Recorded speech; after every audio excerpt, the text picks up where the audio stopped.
the biggest thing I've learned in my 5 years of college is the importance of intent. Whether or not you're in a walkthrough or a practice or a game, the intent should never change. Early on in my career, I may have taken for granted or I didn't understand the importance of it. And as I've kind of transitioned to Cal and Georgia Tech, you understand how much a walkthrough rep can translate to a game rep. And you understand how much a practice rep can translate to a walkthrough. It's irreversible.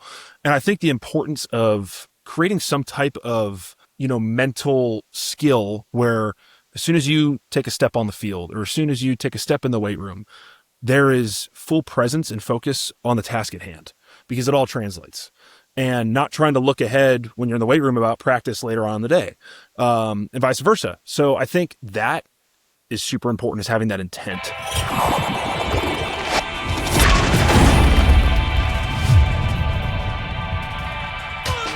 What's up, guys? Welcome back to the Athletes Class Pod. We got a special one for you today. It's a little bit shorter because this is going to be pre-draft. We just want to do a little special with JT Byrne. We had a conversation with him at the beginning of last season, going into his Georgia Tech, his 5th year. He is now in that sort of waiting period between the NFL Pro Day, the final workout for NFL teams, and now the draft. So he's got this 3-week waiting period. We thought we'd have a conversation with him, talk to him about his emotions, talk to him about what he learned from the college season that's behind him now, and then obviously what he's looking forward to as he moves forward. We'll get another conversation with him on the other side of the draft. We are fired up for JT. You guys enjoy this episode. It's a good one. Here we go. Fired up again, JT on the Athletes Class Pod. Is so excited. Okay, so I'm going to start where we left off, which was you were going into the Georgia Tech season.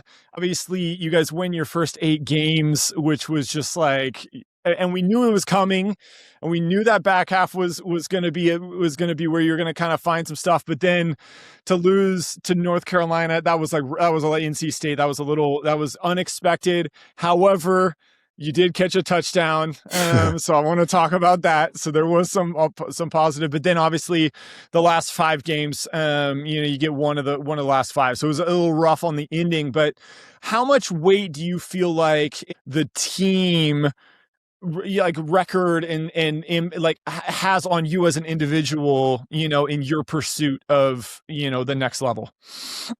I think it's obviously you want to be in that position. You want to be in a position where you're winning games, and everyone can talk about it early on in the year. And then once you start stacking them, each week obviously adds a little bit more of expectation. And there's more expectation from the outside world as well. And I think the biggest takeaway that I think we had as a team was all that matters is everyone in the building. And you're going to hear so many different things every single week.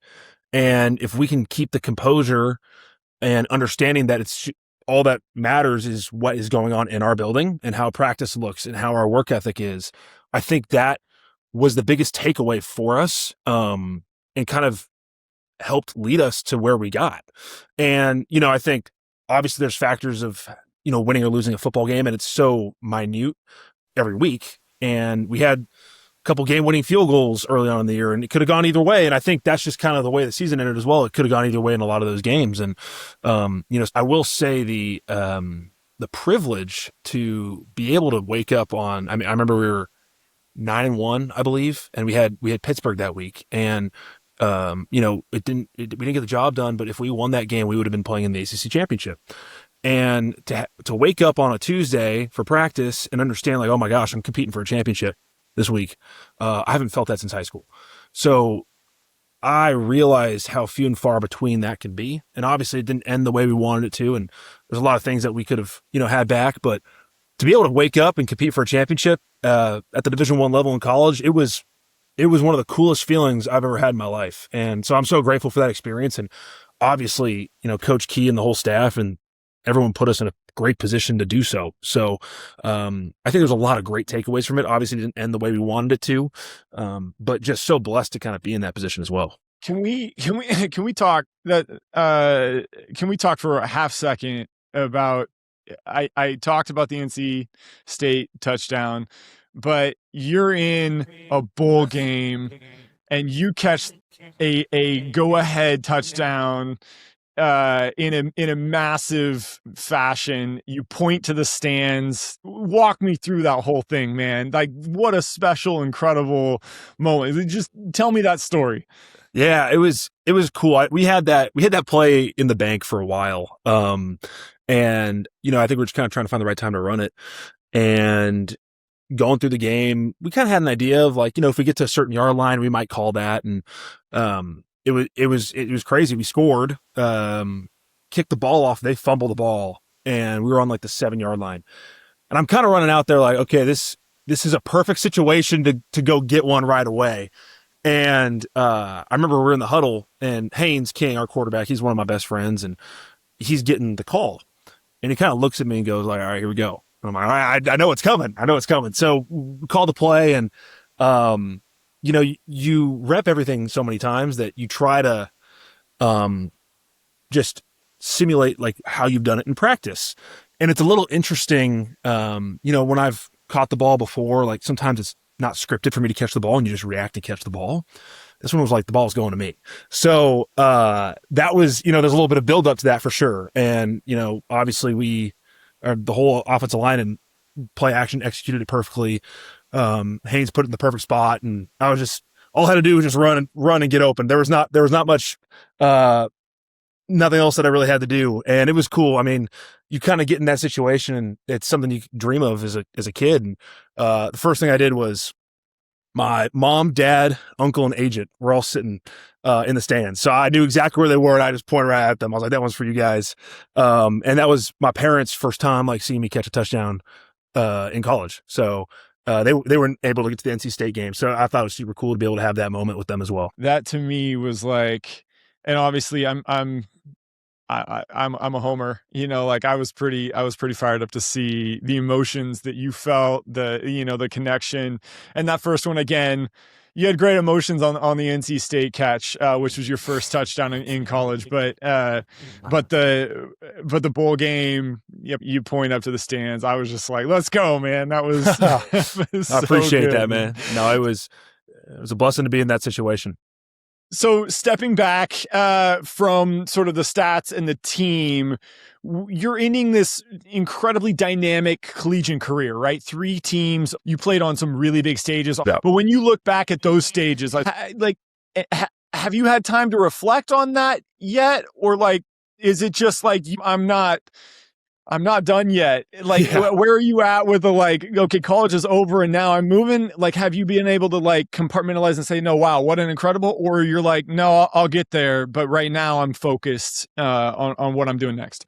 I mean, I think it's a great point. I think as an athlete, there's such a mentality where next thing, let's keep going. And obviously the way that it's structured, going from college to pro, there's not really an off season that first year. You're rolling right after the bowl game. I was able to participate in the Hula Bowl, which was about 5 or 6 days after it was our first practice.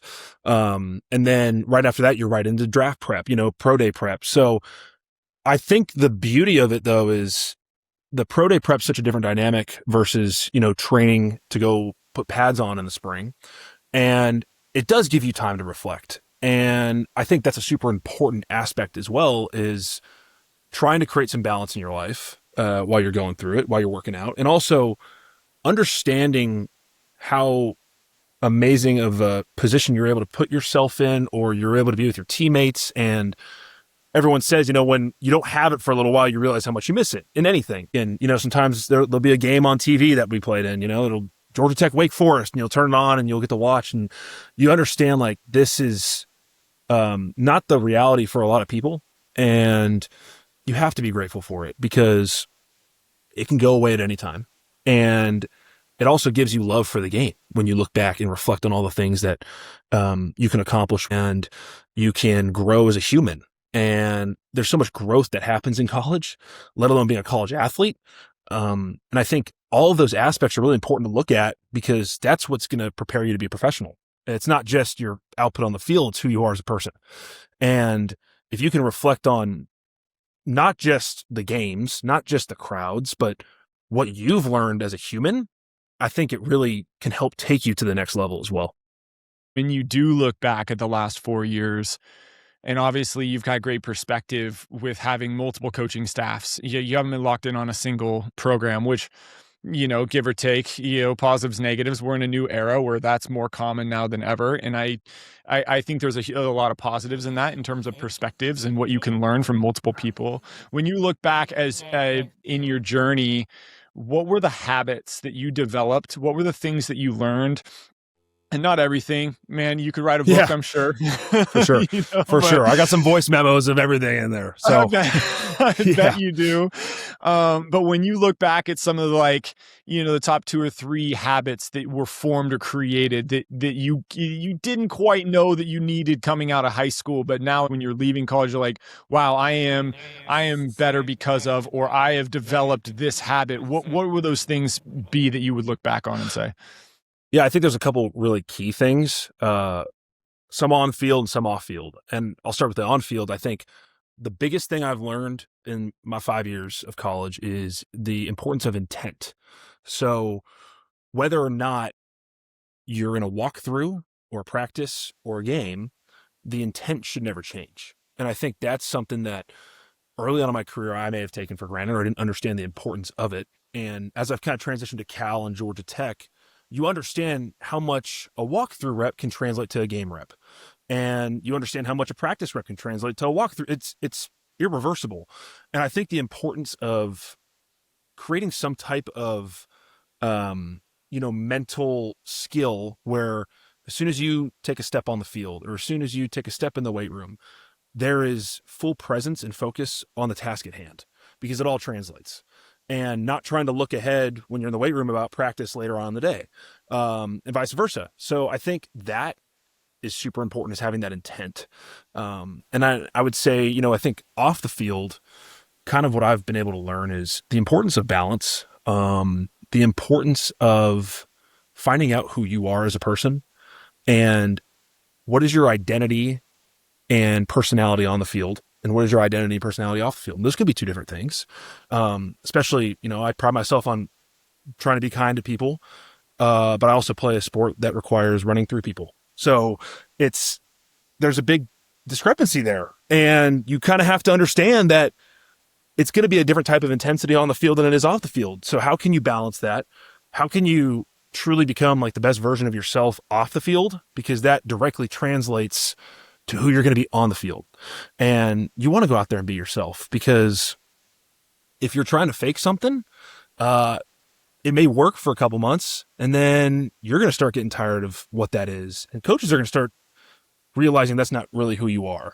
So I think the biggest off the field, which translates to on the field as well, is really like discovering who you are and being transparent about, the habits that work for you, and understand that you're going to make mistakes and all that good stuff. I could go on for hours. So I'll stop there, but yeah. Especially as an athlete. And I think, that's what I'm always fascinated by, the idea of what works for you. Right. I think especially as individuals, in team sports, there's things that work within a system, right? And like you talked about, like, hey, I'm a good fit for the system, or I'm not a good fit for the system. And and both exist, right? You can be, it can work for you or it doesn't work for you. And I think when you think about those habits that are created, as individuals, some things that could work for you don't work for other people, right? Okay, let's transition now to post-college.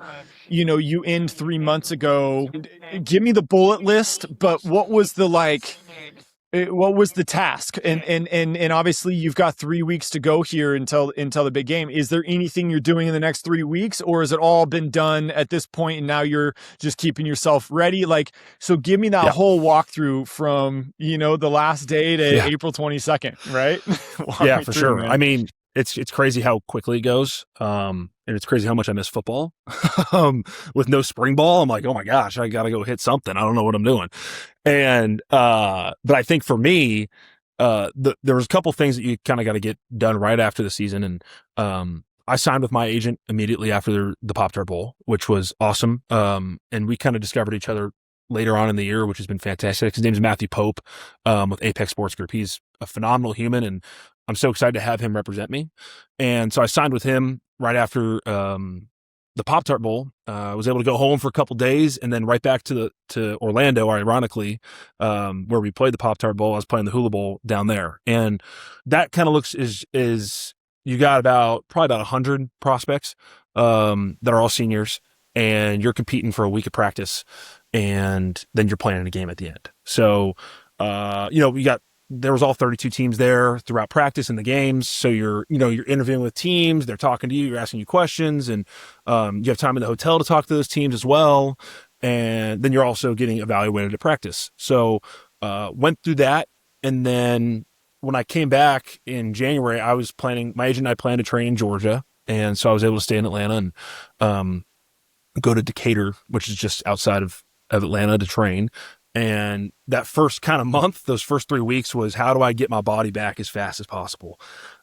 Just from the amount of snaps that were played, along with just the Hula Bowl and the Pop-Tart Bowl kind of extending that for me.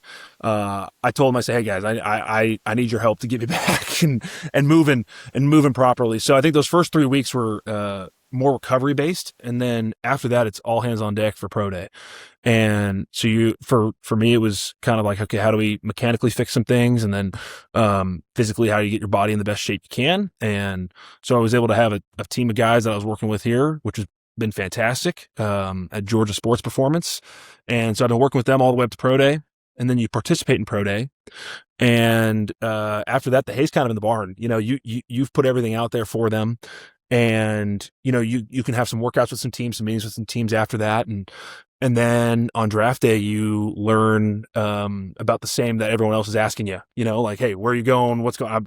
And I always tell people, I know as much as you do. So trying to get comfortable with that, and being comfortable with the uncomfortable, because yeah, of course you're unemployed right now and you're kind of waiting around and trying to see what's going on.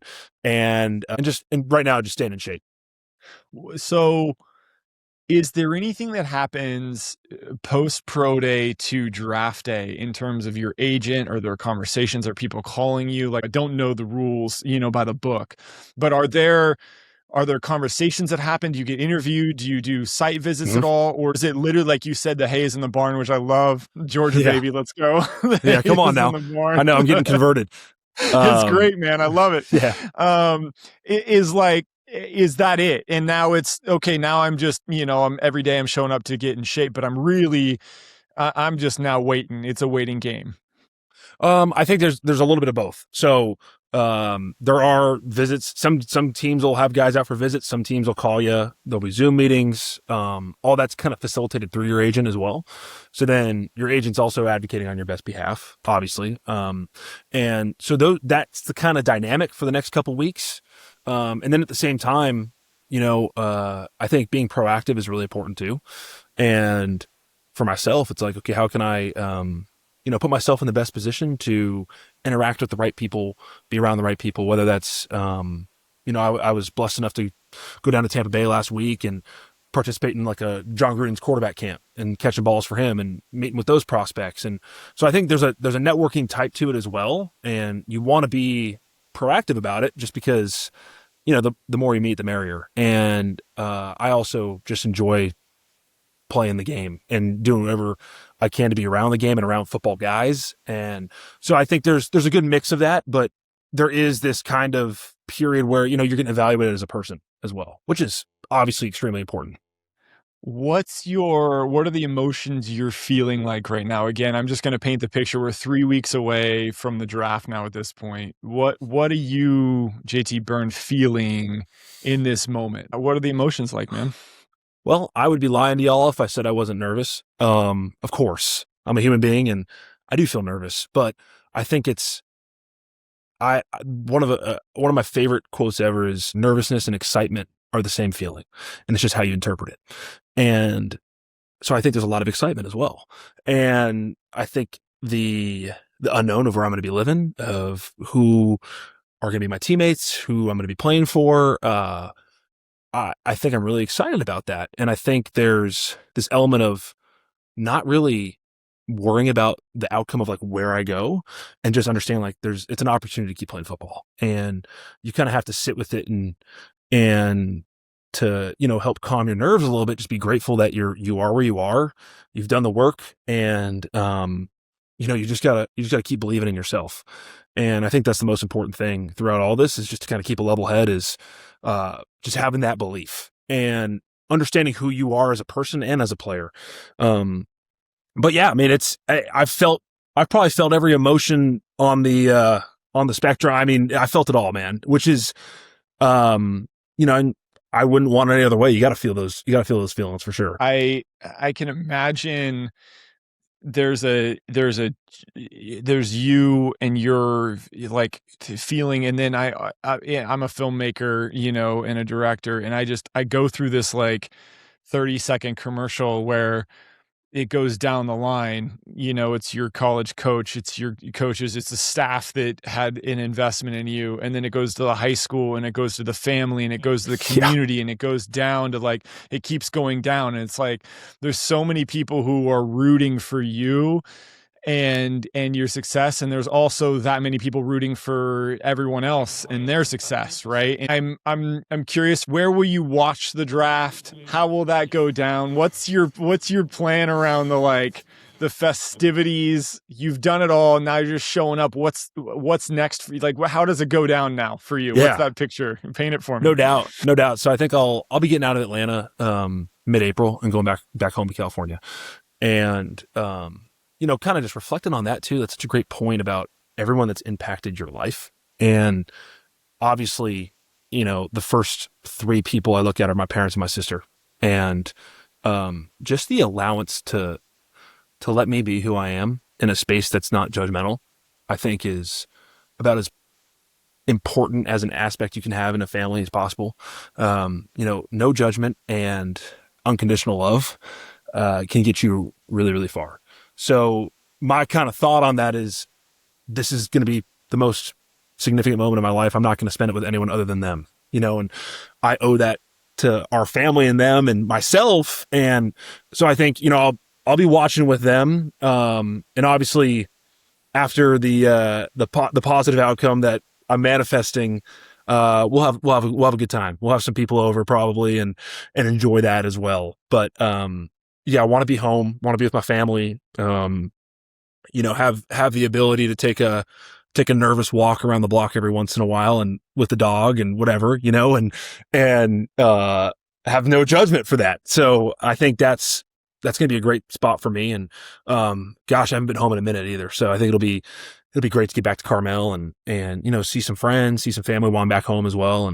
And then kind of gear up for the next steps. So, you leave here, you're going to go work out for another week, and then you're going to come home. Is that the plan at this point? That's pretty much the plan. Yeah. I got, about another week and a half of workouts and stuff here. And, maybe hit a couple spots on the way home. I don't know, go explore a little bit, give myself a couple days to a little mini vacation, and then, back to California. And so you're moving out then?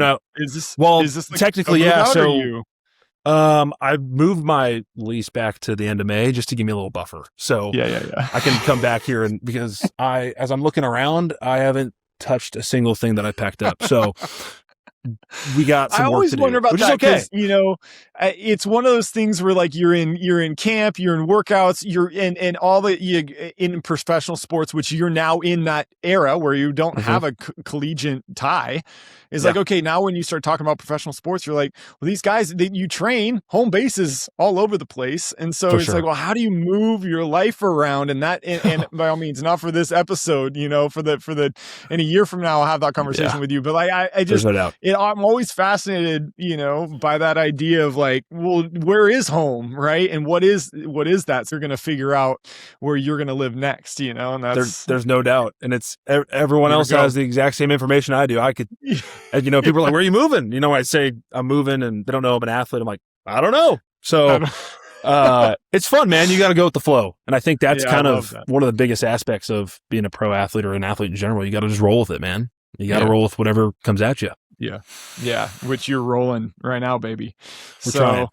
Dude, JT, man, I'm excited. And I mean this like genuinely, man. We're rooting so hard for you guys over here. Go get them, man. And thank you so much. Yeah, I just send in the best, and again, let's reconvene when you're post.